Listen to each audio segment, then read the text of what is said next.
So hi! Welcome and welcome back to my YouTube channel, and for today's tutorial, ituturo ko sa inyo kung paano nga ba mag-dark mode sa ating Lock app. But first, subscribe to my channel and don't forget the subscribe button and the bell to notify you for my new updates. And if you want to learn more, just keep on watching and let's start.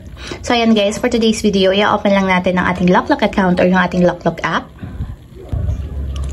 And then, pagka-open guys, mula dito sa pinakang homepage, itap lang natin yung main na nandito sa may lower right side.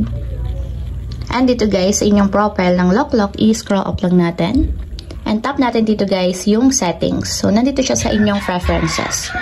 So, dito naman guys, sa settings, isanapin nyo lang dito yung dark mode. So, dito siya nakalagay sa part na to. And tatap lang natin yung dark mode.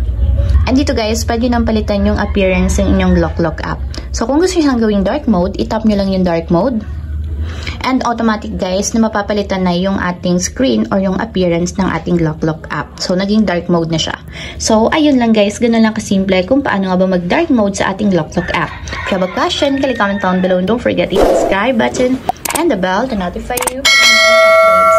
And thank you for watching!